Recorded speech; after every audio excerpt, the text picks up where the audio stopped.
જય હિન્દ। હું રેશમા પટેલ, ગુજરાત પ્રદેશ મહિલા અધ્યક્ષ આમ આદમી પાર્ટી।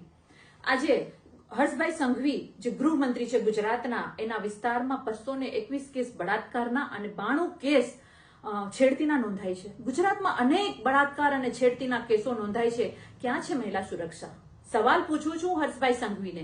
જે હર્ષભાઈ સંઘવી ભાજપ સરકારની નિષ્ફળતાને દબાવવા માટે, ભાજપ સરકારની નિષ્ફળતાને ઢાંકવા માટે મોટા મોટા અને સારા સારા ભાષણો કરવામાં નંબર 1 ગૃહમંત્રી, આજે ગુજરાતની સુરક્ષા માટે નંબર 1 ક્યારે બનશે? મહિલાઓ દીકરીઓની સુરક્ષા માટે નંબર 1 ક્યારે બનશે આ ગૃહ ખાતું? એ સવાલ હું પૂછી રહી છું।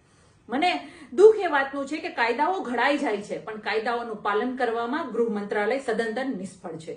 આજે હું ગુજરાતની દીકરીઓ માટે, ગુજરાતની મહિલાઓની સુરક્ષા માટે કાળી પટ્ટી બાંધી અને હર્ષભાઈ સંઘવીના ગૃહ મંત્રાલયનો વિરોધ કરું છું, ભાજપ સરકારનો વિરોધ કરી છું અને સુરક્ષાની માંગણી કરી રહી છું। તમે સુરક્ષા આપવામાં નિષ્ફળ ગયા છો તો આપી દો રાજીનામું। તમને ખુરશી પર બેસવાનો કોઈ અધિકાર નથી।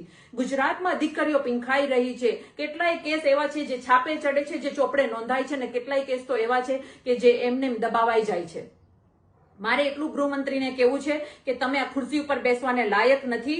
અમે ગુજરાતની દીકરીઓ તમારી પાસેથી રાજીનામું માંગીએ છીએ। તમે માત્ર ભાજપ સરકારની વાહવાઈ કરવામાં નંબર 1 છો, પણ ગુજરાતની દીકરીઓને સુરક્ષા આપવામાં ઝીરો છો। આ વાત સ્પષ્ટ સાબિત થાય છે તમારા આંકડાઓ જોઈને। એટલે અંતમાં એટલું જ કહેવું છું કે રાજીનામું આપી દો અને ગુજરાતની દીકરીઓની સુરક્ષા માટે યોગ્ય વ્યક્તિને સ્થાન આપો અને સુરક્ષા અમારી કરો, એટલી મારી વિનંતી છે।